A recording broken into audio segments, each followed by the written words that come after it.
वैसे तो दुनिया में आते हैं सभी मरने के लिए, पर असल मौत उसकी है जिसका ज़माना अफसोस करे। Hello everyone, this is Sunaina Setia from learning life spiritually. आज हम सीखेंगे इरफान खान के जीवन से कुछ इम्पॉर्टेंट लेसन्स जो हमें भी अपने जीवन में बहुत काम आने वाले हैं। जी हाँ, बॉलीवुड के इस महान कलाकार के देहांत पर आज पूरी दुनिया अफसोस मना रही है। दोस्तों, जीवन मिलना भाग्य की बात है, मृत्यु होना समय की बात है, पर मृत्यु के बाद भी लोगों के दिलों में जीवित रहना ये कर्मों की बात है। इरफान के इस अंतिम डायलॉग को बार बार सुन रहे हैं कि हेलो भाइयों और बहनों, मैं आज आपके बीच हूँ भी और नहीं भी। कितना कुछ सीखने को मिल रहा है कि वो आज अपने महान कलाकार जीवन से सबके दिलों पर राज कर रहे हैं। वो मर कर भी अमर हैं। एक साधारण वर्ग का व्यक्ति जब अपने जीवन काल में कुछ ऐसा कर जाता है कि उसके सामने बड़े वर्ग के लोग भी छोटे पड़ जाते हैं। अपने एक कलाकार बनने के सपने से इस फिल्मी दुनिया में आए और पूरा जीवन संघर्ष करते रहे आगे बढ़ने के लिए।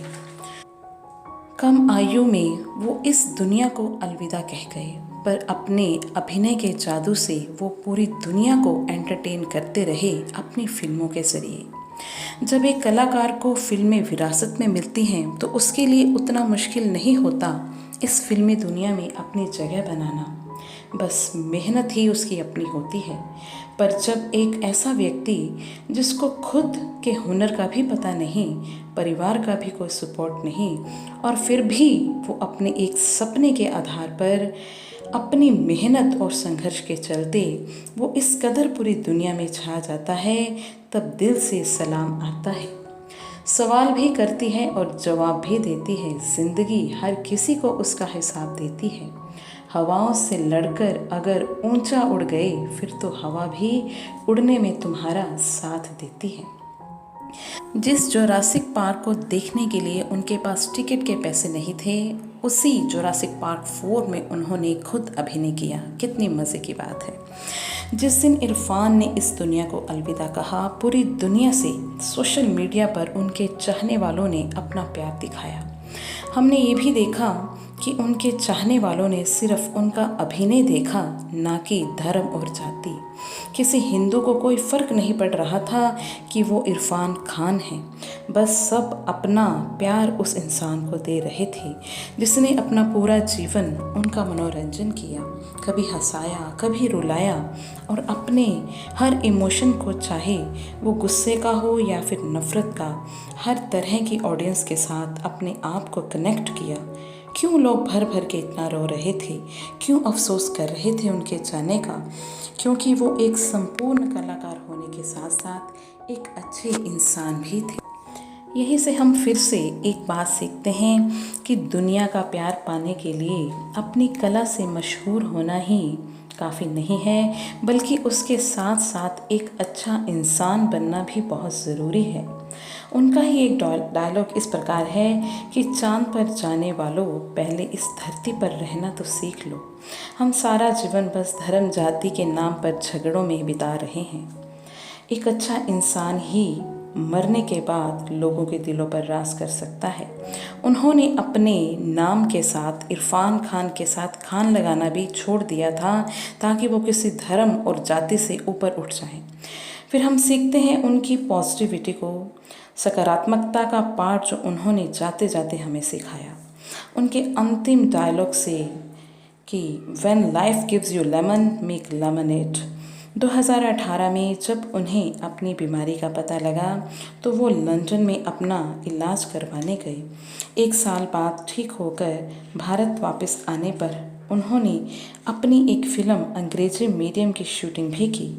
फ़िल्म पूरी होने तक एक बार फिर उनकी तबीयत बिगड़ गई और वो अपनी फ़िल्म की प्रमोशन तक भी ना कर पाए, और उन्होंने घर से ही अपना एक संदेश दिया कि ये फ़िल्म उन्होंने बहुत ही प्यार से और पॉजिटिविटी से बनाई है। पूरी जिंदा दिली से उन्होंने ये संदेशा दिया कि वो इसका प्रमोशन करने के लिए नहीं आ सकते, क्योंकि उनके शरीर में कुछ अनवांटेड मेहमान बैठे हैं। देखते हैं किस करवट ऊँट बैठता है। जैसा भी होगा आपको बता दिया जाएगा। और अंतिम शब्द उन्होंने कहे, वेट फॉर मी, मेरा इंतज़ार करिए। जीवन मृत्यु के झूले में झूलता इंसान, अपनी बीमारी से एक फाइटर की तरह लड़ता इंसान भी यह कह रहा है कि मेरा इंतज़ार करिए। बहुत ही बड़ी पॉजिटिविटी की बात हम सबको सीखने को मिली है कि इस शरीर की मशीनरी में कभी भी कोई भी फॉल्ट आ सकता है जिस पर हमारा कोई कंट्रोल नहीं है, पर हम उस बीमारी को मैनेज करते हुए अपने संघर्ष और मेहनत से इस दुनिया के लिए जाते जाते क्या कर सकते हैं, ये हमारे हाथ में है। दोस्तों, सिखाने के लिए बहुत कुछ है हमारे आसपास, बस सीखने का नज़रिया चाहिए। और फिर एक बात और सीखने को मिली है कि वक्त आपको वो भी सिखाता है जो आप सीखना नहीं चाहते। हम सबको पता है कि मृत्यु ही इस जीवन का सबसे बड़ा आविष्कार है।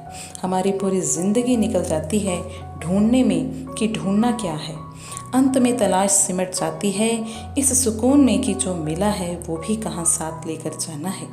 जब मृत्यु आती है तो वह अमीर नहीं देखती, गरीब नहीं देखती, मृत्यु कलाकार नहीं देखती और एक आम आदमी नहीं देखती।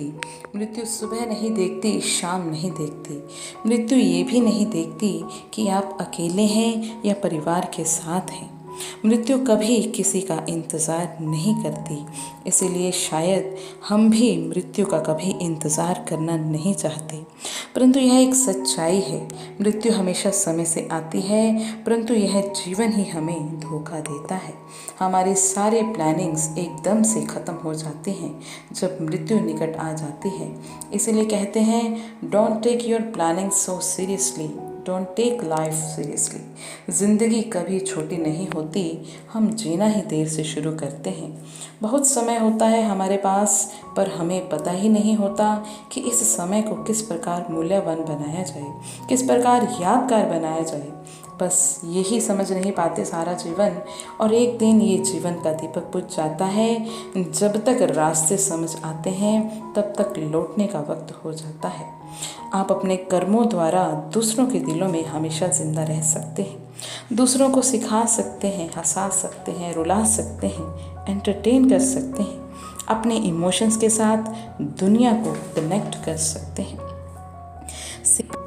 सीखने को अभी भी बहुत कुछ है। बस जाते जाते इरफान खान का ही एक डायलॉग कि जीवन ऐसे जियो जैसे अभिनय कर रहे हो, अभिनय ऐसे करो जैसे जीवन जी रहे हो। Irfan was a great fighter, a self-made actor with self-respect, without any discrimination, and with a fragrance of positivity. Down to earth, a great human being, full of sense of humor, love, affection, who will be remembered with his remarkable acting in Bollywood and Hollywood. Alvida Irfan, and thank you so much for these learnings.